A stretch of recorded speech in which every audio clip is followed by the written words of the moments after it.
internet has revolutionized the way business is done, in ways that were difficult to foresee just 10 years ago.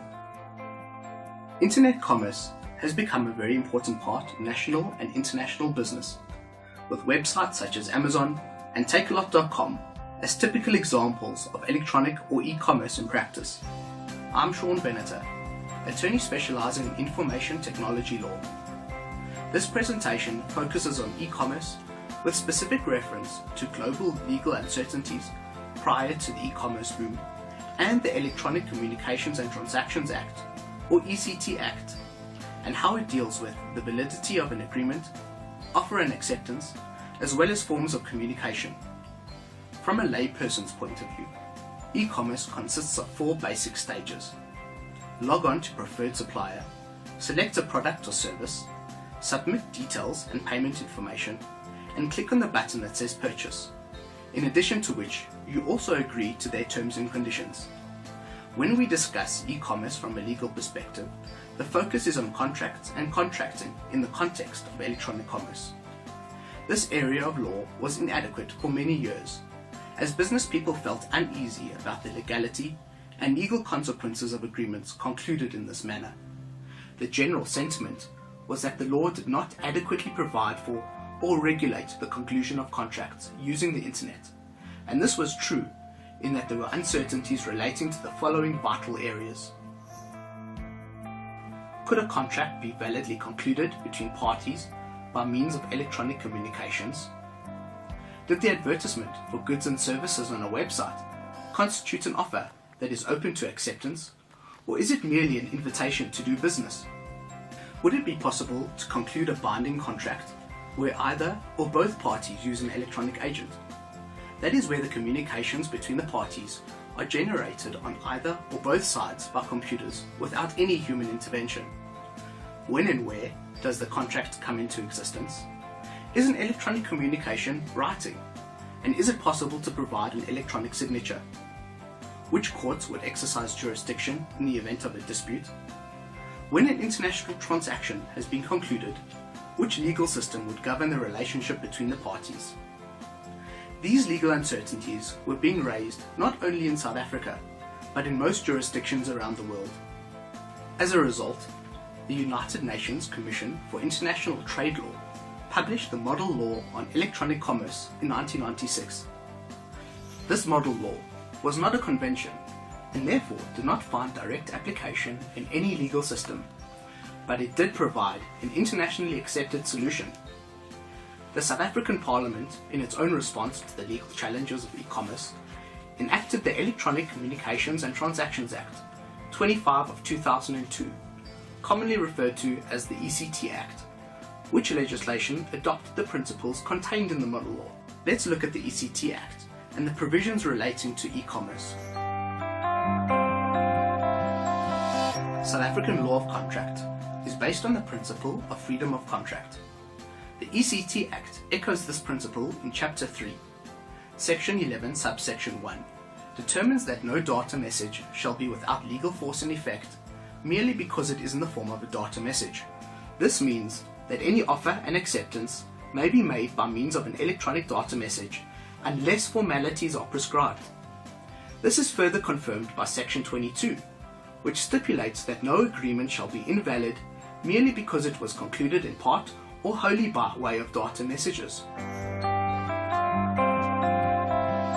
The usual analysis to establish whether a contract has been concluded involves classifying the responses of the parties as offer, acceptance, and counteroffer. According to this analysis, a valid and binding contract is established by the offeree assenting unconditionally to the offer made by the offeror. How electronic communications will be regarded in this process depends on the type of communication used. For legal purposes, faxes, emails, SMSs, and interaction with internet websites must be regarded as indirect communications because there is not necessarily any direct interaction between the addressor and the addressee.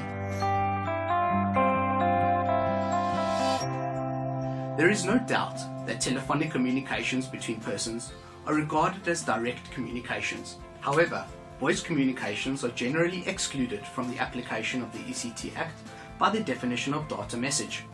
Section 1 defines data messages as data generated, sent, received or stored by electronic means and includes voice, where the voice is used in an automated transaction, and a stored record.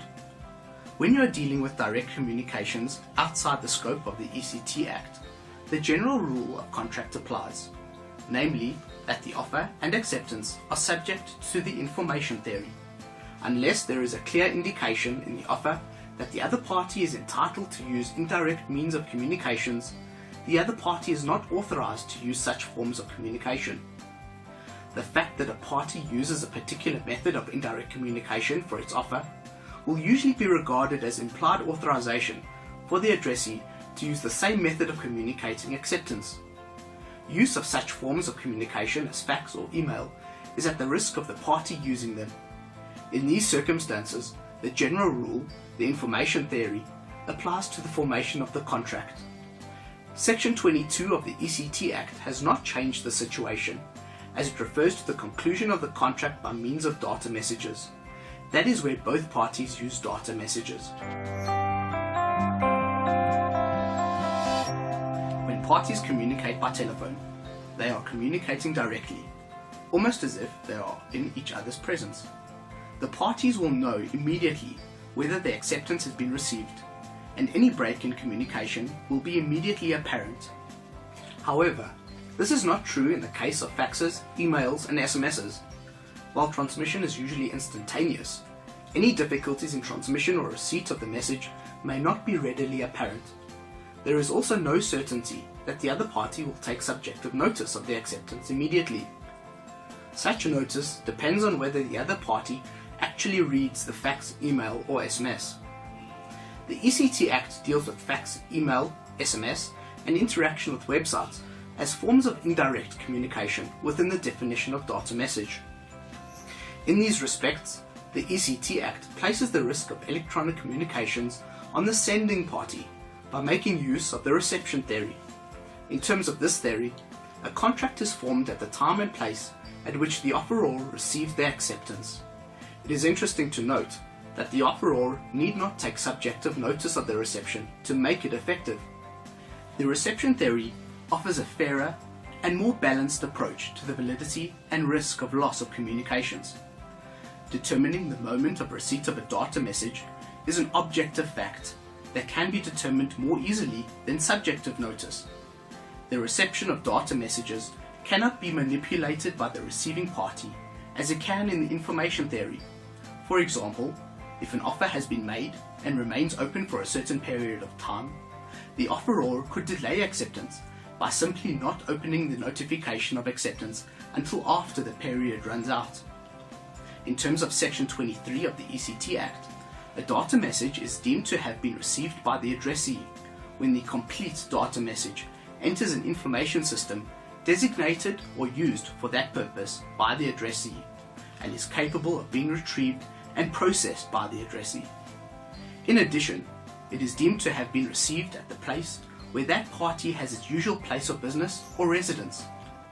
This means that when an acceptance is sent electronically by fax, email or SMS, the contract will be deemed to have come into existence when the acceptance is received by the offeror. It is always open to the offeror to prescribe the manner in which acceptance should be made. It is important that the offeror expressly stipulate the manner of acceptance. This is usually done in the offer, the invitation to do business, or in the standard terms and conditions of the offeror. The bottom line is that the parties must make their intentions clear from the outset. If there is no provision stipulating the manner of acceptance, the general rule will apply, and the contract will be deemed to have been concluded at the time and place at which the offeror receives the communication confirming acceptance.